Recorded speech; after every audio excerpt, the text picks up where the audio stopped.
I just want you guys to know that every week when I make these slides, I spend at least 15 minutes looking for good vocab pictures, so you should appreciate those. Okay, announcements. So this Friday is Red Team Workshop, and Gayton, who is an alum of Cal Poly, used to be VP of Swift, and is now an all-around security awesome person, is going to be doing a 4-hour workshop on Metasploit and Meterpreter. So that's this Friday at 6. If you want to go RSVP, there is only 5 slots left. Yes. It says 4. You have to send me an email. You can't do that. I will forget. You can RSVP to me now, but it doesn't count. So yeah, if you want to do that, send me an email, and I'll put you on the list. If for whatever reason we do run out of slots, then I will put you on a waiting list, and I'll let you know. So hurry up. Those of you with smartphones in the meeting can RSVP faster, so I guess that's an advantage. Other announcements. Most likely we'll be doing e-board elections next week, so if you're interested in that, please come. Also, we're going to be doing shirts, so if you want a Swift shirt, send me an email. Hopefully they're going to be around 15, so if a bunch of you send me emails, they go down in price. Hint, hint. Yeah, dude, well, we're actually redesigning them because we have to take the IEEE off. So You're not gonna have wood? oh, we'll do these. Actually, yeah, that's a good point. If any of you want a polo like this, we are probably going to be doing that. So what you get is you get the Pound Swift and then your nick. So send me an email stating whether you want a T-shirt or a polo. The polos will be more, but not a lot. You used to have to earn the polo. Now you can just pay for Yeah, that's earning it. it. It's like everything else today, you can buy it. So just wanted to give a shout out to the Cal Poly CCDC team. They went to nationals over this past weekend, and they worked really hard. And I just wanted to give them a round of applause for doing super hard. It's a lot of effort, and they've been practicing all year for that. So, yeah. And I found the logo. I thought that was kind of cool. And with that, we have J-Best. So J-Best used to be president of Swift. He was also on CCDC. What role did you play? Linux team lead. Okay, so he was Linux team lead. He also coached for 2 years, right? And then out of school, he got hired by Boeing, and now he is self-employed under iNode. So I'll let him take it away. Thank you very much.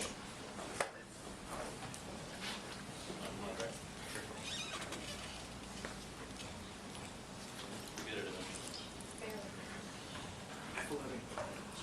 Doesn't work. Oh, Control L, of course. That's full screen. That makes sense. So, hello everybody, I'm getting over a cold. Can you guys hear me okay? Alright, awesome. I'm Jeff Penbest, founder, what title did I give myself? Digital Forensic Consultant at iNode Forensics LLC. This is my talk on digital forensics. Zach gave me a pretty good introduction. I'm Cal Poly alumni from 2009. I was Swift eBoard from 2006 through 2009, being president from 2007 to 2008. I'm an IRC channel operator, which many of you have probably found out by now. On CCDC, I was on the Linux team in 2008. I was Linux team lead in 2009. I coached from 2010 to 2011. Went to nationals the last 3 years. I was involved with the blue team, and I was black team this last year. ITC, I was on the forensics team for 3 years, the captain for the last 2. I'm the only person to place first in 3 consecutive years in ITC. But that might go away next year when San Bernardino takes forensics for the 3rd time. What else have I done? I was employed at 42 LLC before they kind of went defunct for approximately 3.5 years. I did consulting while I was at Boeing on the side with them. I built out the initial infrastructure that Davey fixed because I didn't do it very well. And I consulted on advanced topics like Wiretap Act violations and some Linux stuff. At Boeing, I did a bunch of stuff that sounds very businessy, that's not very important. And then at iNode, I've been founder for officially 1 day. Through yesterday, so awesome. I don't have any certs. Digital forensics. Digital forensics is composed of 2 parts. Digital, which if you don't understand digital, there's a missed meeting on Thursday. Forensics, U.S. legal defines forensics as an application of science to the law, which is awesome, because I can do science all day too. The courts recognize that it is a science, and you can't just kind of make something up and have it be admissible in court. So there are a bunch of different standards that have evolved over the years. The first being the Frye standard, which was then deemed to not jive with the federal rules of evidence. And then the Daubert standard has become the de facto standard for missing stuff in a court of law. Daubert is pretty awesome. This is my densest slide, but if you can get through this, then you'll know way more than anybody about digital forensics. So there are pretty much 5 things that you need to know about digital forensics. Those are the only 5 things you really absolutely have to know. For anything you do as a forensics expert to be admissible in court, you have to do 5 things. You have to produce results that are testable. You have to produce results that have been subjected, or you have to use techniques that have been subjected to peer review and publication. You have to use techniques that are well understood and have a known error rate. Even if the known error rate is 0, you still have to know it. Have some sort of best practice or other guiding standard concerning your technique, and enjoy general acceptance in the relevant scientific community. So if you're investigating a car crash, say somebody got hit by a bus, you could apply all these 5 things. It doesn't just apply to digital forensics, it's any forensics. So you have to be able to say, oh yeah, well this guy got hit by a bus going 40 miles an hour. And I can test that by seeing how far he flew. Because I use Newtonian physics to determine the momentum that was carried, or that was incurred by him after he got hit by the bus. So that satisfies number 1. Number 2, subjected to peer review. Newtonian physics has been subjected to peer review for over 400 years. That satisfies that requirement. Be well understood. It's taught in colleges. I've taken classes on it. Everybody knows what Newtonian physics is. Have a known error rate. Newtonian physics is not quite as precise as Einsteinian physics, but it got us to the moon, so that's pretty good. Some sort of best practice or guiding standard. That's pretty much a given. Physics is standardized pretty well. And enjoy general acceptance. Once again, it got us to the moon, so that's good enough, really. As long as you can follow those 5, anything you do as a forensics expert will be admissible in court and defensible in court. This is really fucking important. As long as you stick to it, you're good. And as long as you document all of that in your report, you're good. The most important thing you do as a forensics expert is write a report. That's it. Client pays you money, you do all your investigation. It doesn't mean shit if you don't document it. And the document doesn't mean shit unless you cover your methodology and what you found through that methodology. Nothing else matters. In fact, everything else that you throw in the report is probably detrimental to your report. That is all you have to do. That's really fucking important. So listen to the dinosaur. Which is really cool, because that means everyone in this room can do digital forensics if you practice. There's no degree required, no license required, no certification, no specific software, no vendor training. All you have to do is practice and just find out more, learn how to do it. So how do you do that?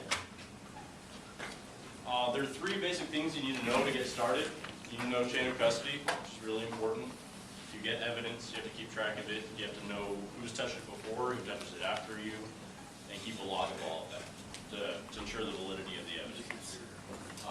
You need to know how to acquire evidence, how you get a hard drive, produce a forensic image of it, and have that be admissible in court. And you need to know some tools, some way of investigating the evidence. So there are free tools like Autopsy and Sleuth Kit. You have a really awesome lab on the 3rd floor of this building that's available to you guys if you ask people like Carlin or Carlton very nicely, or even Manson. They'll give you access to it. If you don't already know Carlin or Manson, get to know them because they're your best best friends as far as getting access to stuff like that. Even if you don't like forensics, they know a lot about this department and can give you a lot of access to a lot of cool things. Other things, the HoneyNet Forensics Challenge, they have a lot of really cool and really simple forensics challenges for you to try to get familiar with all these tools. Just download images. They have solutions posted too, which is pretty awesome, so you can check your work. ITC, they changed the format from, it used to be you had 3 hours. They gave you an image and you had to investigate it and write a report, which was a total pain in the ass. Then they gave you 2 hours, which was an even bigger pain in the ass. Now they give you an image, you have 2 weeks to go over it. It's like the rest of the ITC cases. You get to spend some time on it, which I think is a lot better because it's a lot more realistic. Except the one that they did, I think last year. They gave him a thumb drive and said, we're gonna go walk into this guy's apartment and see as much of his stuff. What else can you determine off of this thumb drive that we have that we need to get a search warrant for? That was pretty cool. But yeah, this last year they changed the format. CIS 481, even if you're not a CIS major and you want to sit in on it, that's where you make friends with Carlin and Manson to try to just get more information about it. It covers way more than I can cover today. They go over a lot of the legal stuff, which is super handy, and a lot of the procedural stuff. If you take the class, at the end of it, you'll write a report. They'll interview you like they are the prosecution, and you're defending your, or like they're the defense, and you're defending your report, which is pretty nice. Conference talks. This talk, I'll write down the link to this presentation so you can check out this YouTube video. This guy, he goes by Int80, and he does a lot of anti-forensics, or at least he gave a talk on anti-forensics. So it's kind of cool to know what people are doing against you to try to defend against forensics, so you can learn how to investigate better. Investigating your own computer is a great way to get started because you know what's already there. Don't investigate someone you know's computer because you'll find out way more than you want to know about them. Just not, you can't unsee what you've seen. But investigating your own computer is a really great way to get started because you'll know what you need to be looking for. You just have to figure out how to find it. And then finally, DC3. It's an international competition put on by the Department of Defense, I believe. And they got really cool, fancy prizes. You can have teams of up to 8 people, I think. Pretty nice. That's it. I wanted to make this presentation kind of short because I could talk for days, but I'd rather hear your questions and have a discussion about it. Any questions? What's up? What do you prefer, NK, FTK? I like X-Ways. Yeah, X-Ways is another product much like Encase or FTK. The developer is on it. Like every week he's posting a new update or a bug fix or an improvement. I like the way it works a lot better. It just seems more stable. Encase 7, I don't really like it at all. 6 was okay, the 7's terrible. What would you say the most nerve-wracking thing you've ever had to do before? Something forensics? Nerve-wracking thing. I had a case recently that involved a Zen virtual machine on a hosting provider.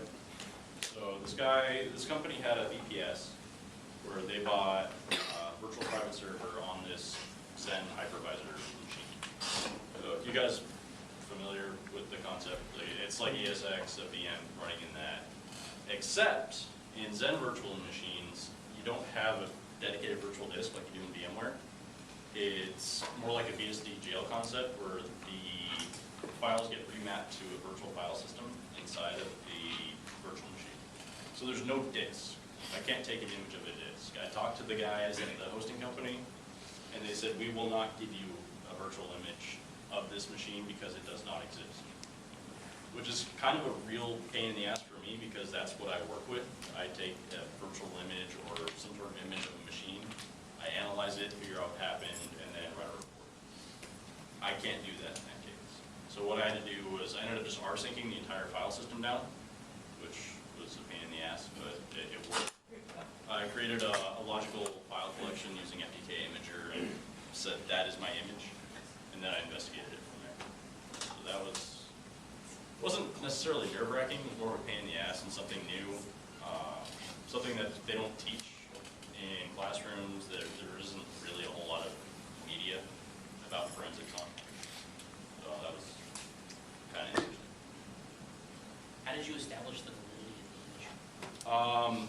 So RSync does a checksum in transit, so it'll checksum the source, checksum the destination, make sure everything jives, and I just store the log off of that.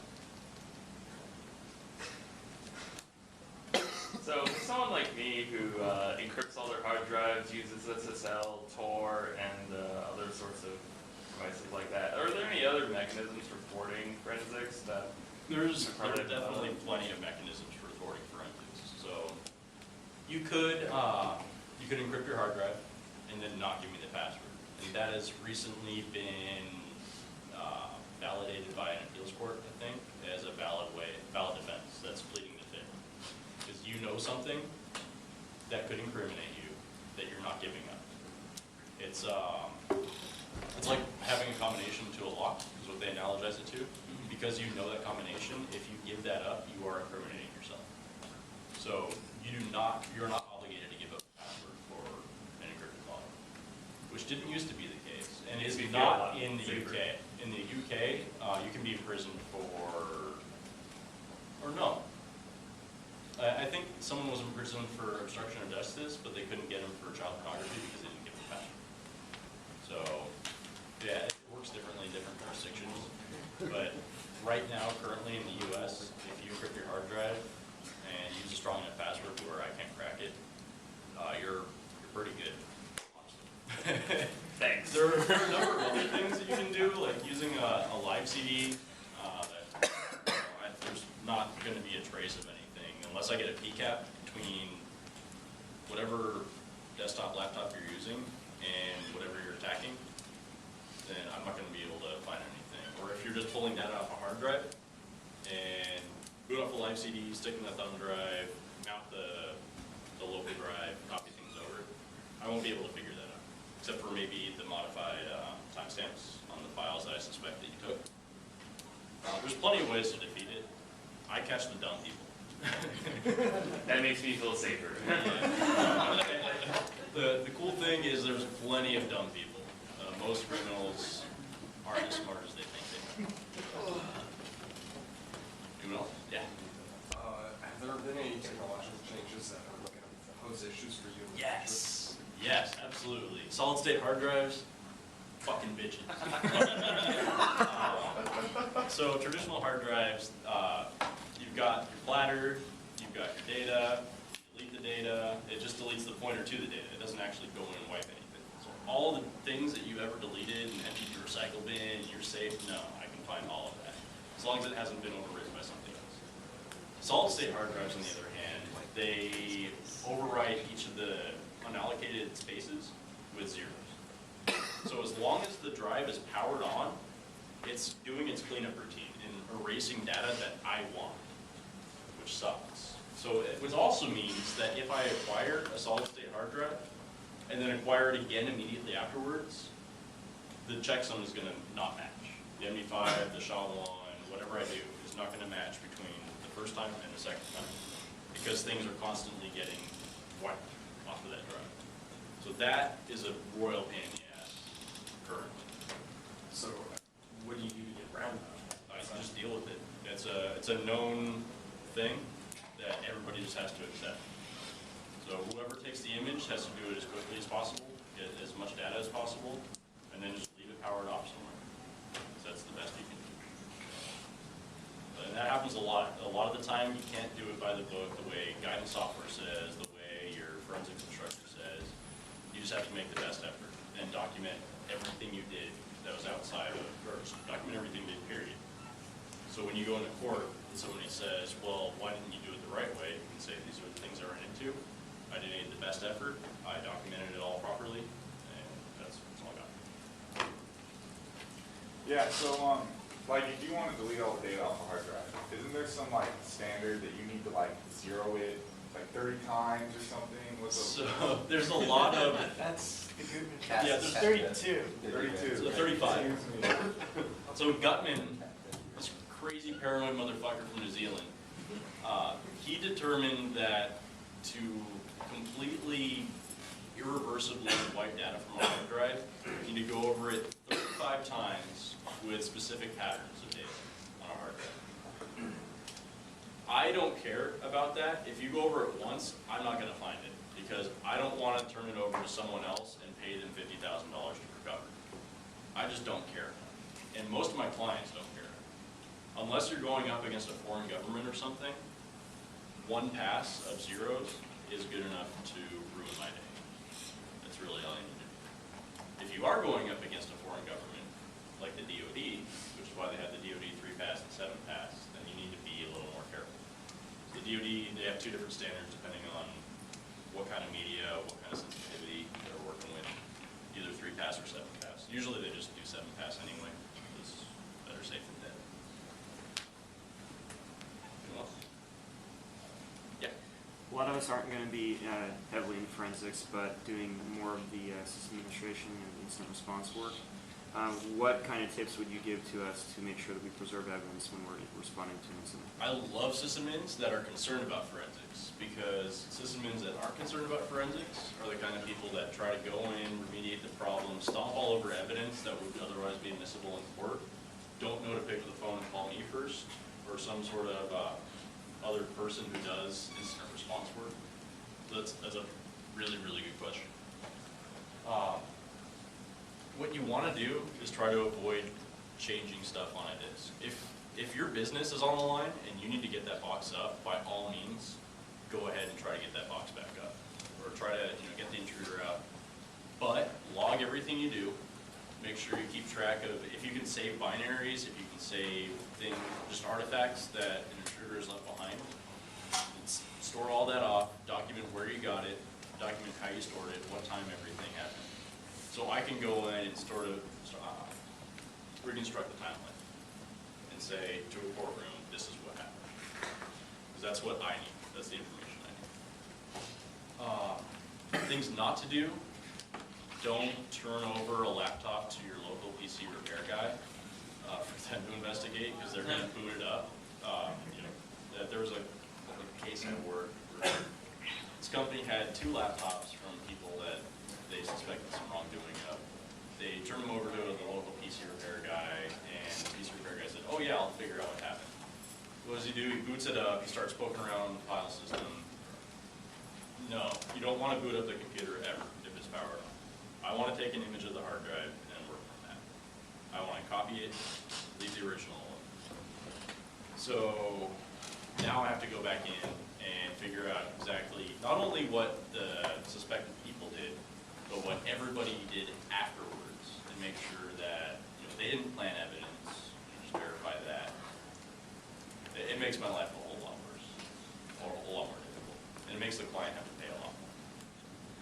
I've been taught from SANS that, this is an extreme case, is they suggest you take the original hard drives out of the box, duplicate them, put them into a safe, lock it with only one person with a key, and then use the duplicated hard drive to put back in to production. If you can, that would be ideal. But a lot of the time, a business can't take their one web server offline for 4 hours to make that copy. What about virtual machines? Virtual machines? Exporting a copy of running VM. Yeah, if you can take a snapshot of it, that'd be awesome. I'd love that. That's the cool part about virtual machines. They're a lot easier to work with in that respect. A lot easier to copy out. There's anything that I can work with that can stay static like that. So be it a copy of a hard drive, or a copy of a VM, or a snapshot of a VM. Anything like that with known good time date stamps that no one else has access to, so you can save that off, put it in a safe that only you have access to, and you can log access to after that. That's important for chain of custody, knowing who had access to it. That's a really good thing.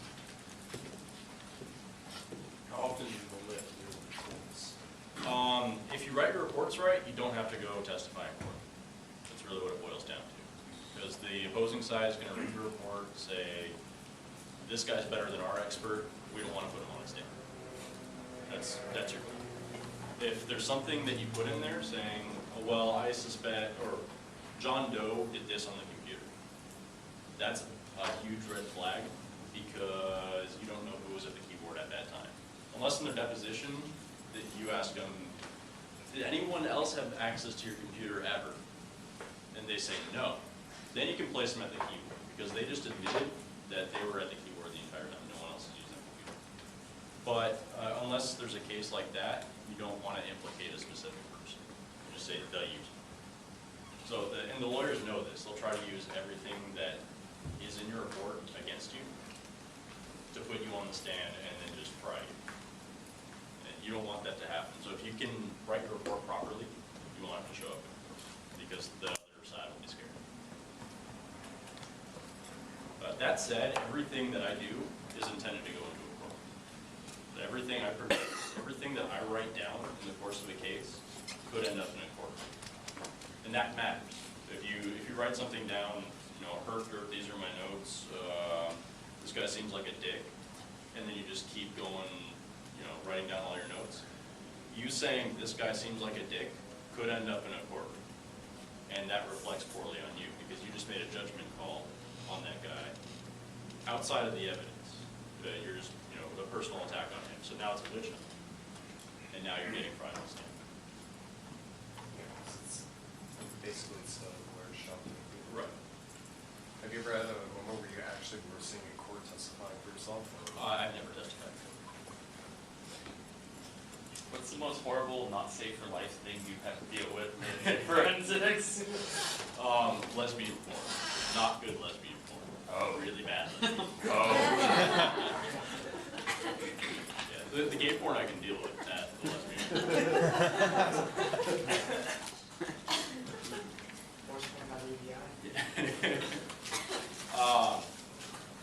There were a couple cases, and this is the shitty part about forensics, is you get dragged into child pornography cases, you get exposed to that sort of stuff. Fortunately, I haven't had to deal with any of that stuff yet. The cool part about forensics is you get to put the fuckers that do that behind bars.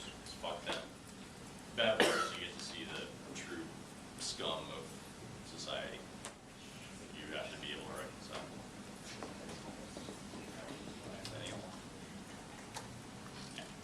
I've heard, Oh, sorry. heard stories about like government-sponsored malware, where like let's say you got a guy over here like Mendez, you know, his stuff's all locked down. Good job. Trying to Yeah, plant Mendez is my nightmares. favorite FBI agent. So, have you heard of them issuing warrants for like a hack against a suspected, you know, criminal of some sort, like Mendez? Show me, man. So, like, I mean, is it, because you know he's going to have his stuff encrypted, if you can get like a piece of malware in the system to log his keystrokes and get his encryption keys, something like that. Gotcha. That's where it gets tricky. If you know or suspect that somebody does encrypt all their stuff, there are ways around it. Like, if you get really fancy, you can freeze the RAM in a system, power the system off, pop it into a system that you know functions a certain way, and then dump the RAM as it is. Because you froze, because if you super cool RAM, the electricity doesn't discharge quite as quickly, so you can recover about 80%, which is sometimes good enough to get the encryption key off of that RAM. Hang on. But you have to know going in that you're going to be able to, that you're going to deal with that sort of thing. Because typically, you go on a raid, you walk into a room, there's a couple of computers, you pull the plugs on them. You might bump a desk and say, oh shit, I can look at the screen now because the screensaver deactivated. You're not supposed to do that. It happens. But because you're supposed to leave the computer in the state it's in. But some people might accidentally. You take pictures of everything, including what's on the screen, if applicable. And if you suspect an intruder or an adversary of encrypting things, then you get into memory forensics. And a lot of the time, people now are trying to do memory forensics if they can, period, because there's a lot of good data in it. So no specific like court authorized malware that the FBI can deploy to Mendez computer? Not that I know of without invoking the Patriot Act. And even that's kind of hearsay from people who may or may not be reliable. If I increase my RAM, how worried should I be of a cold?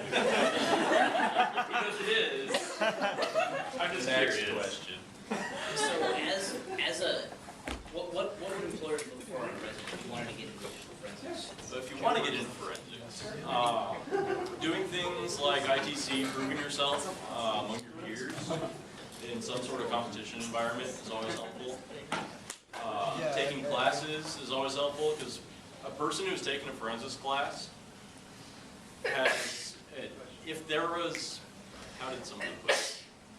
Annie Spool, one of the judges for ITC one year, said if everybody who went through a forensics class got a job in forensics, it would not be enough to fulfill all the positions available in forensics.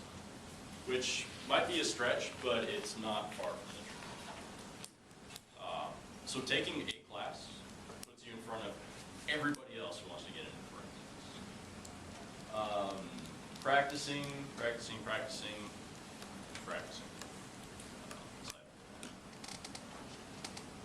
What exactly, as you're describing all these things and situations, what exactly do you do on a daily basis for your job?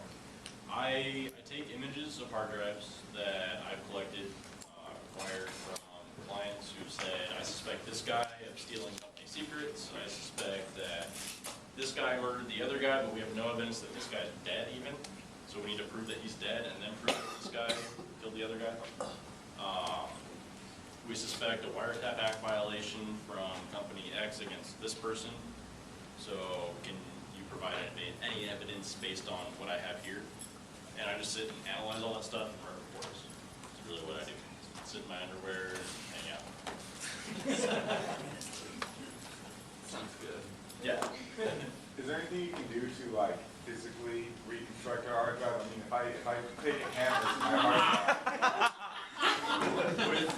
If you take a large magnet. It depends on what you did. If you stole nuclear secrets, absolutely. If you hack somebody's email, I'm not going to spend the money to reconstruct your hard drive. It's a matter of how much money someone is willing to throw away. That's really what it boils down to. Either way, because you can spend $50K having a hard drive destroyed. Well, you could, then you'd be stupid. Oh, of course. Yeah. But for the high level stuff like that, they'll melt it down in a furnace for you. Yeah, but you just buy it from Amazon. So we can call it a day. And throw it overboard. Throwing it in the ocean isn't really good. I would use thermite before throwing it in the ocean. It's more fun. If I do find it, then it's intact. Yeah. Then do both. Thermite then ocean. I don't care if somebody finds it if I stick a thermite on. Then you can do it How does an oxygen supply you can thermite it underwater? Yeah, you could thermite it on the way down. So you use thermite for underwater well. So wait, if I take a giant industrial grade magnet and just do a couple passes, can you recover it? These are my favorite. Yes. If you take a rare earth magnet and slap it on top of a hard drive, it will do jack shit, typically. You have to either degauss it, or overwrite all the data, or take sandpaper to the platters and just grind it down. You have to really fuck with the hard drive. So how would you degauss it? You buy a very expensive machine to degauss it with. Or you give it to someone who has a degausser and pay them a lot of money. You, when you acquire evidence, you videotape yourself doing it? No, I record what I do. There are very few circumstances where you have to record yourself taking an image of a hard drive. One of them being, if you have a phone that you can't acquire with a Cellebrite or Parabin, any of the other tools that you typically use to acquire a cell phone, you have to actually power it on and look through the phone. You have to record the whole thing. So no one can go back and say, well, you tampered with it, you added this. You just want to be able to cover your ass in that case. That's the only case I can think of where you'd actually get to do that. Do you usually work on criminal cases or have you worked on civil cases? I work on both. That's another thing, is if you join join a society like HTCIA, you're limiting yourself to only working on prosecution because HTCIA loves cops, which is cool. They can love cops, but I feel personally that there's an inherent conflict of interest in joining an association like that because you're only working for the prosecution. You're saying that nobody wants to defend themselves with digital evidence, which inherently puts you in a bit of a bias. Nobody can be defended by digital evidence. It doesn't make any sense.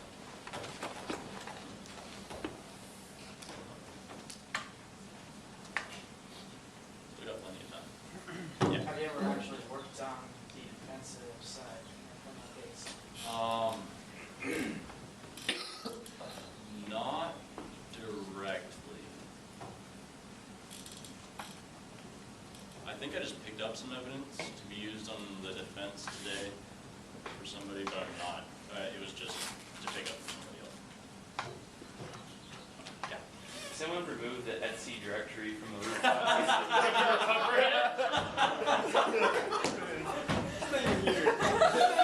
He's not even here in your ass. What I would do, if it was on a VM that you couldn't otherwise physically access, is that the situation? Yeah? Okay.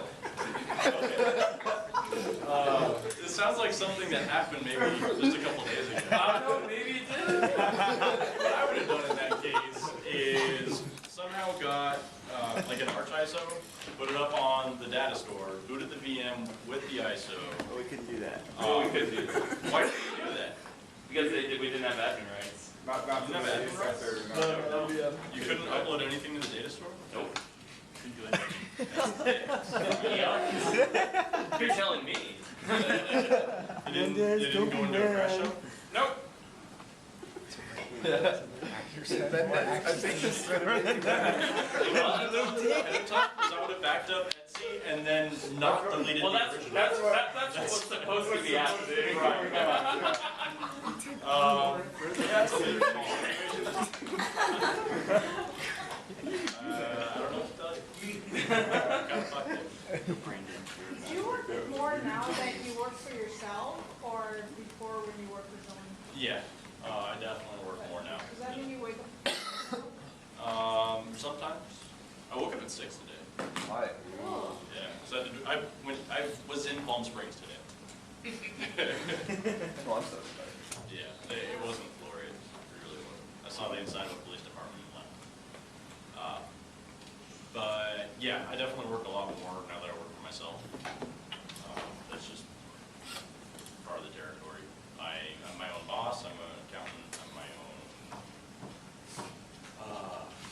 travel agent, secretary, everything. So there's a lot more work that goes into it. Pays a lot better.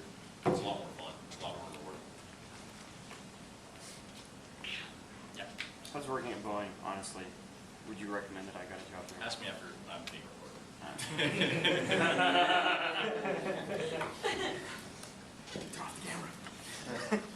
Anyone else? Well, thank you all for having me. I hope you enjoyed the pizza. I hope you enjoyed the talk.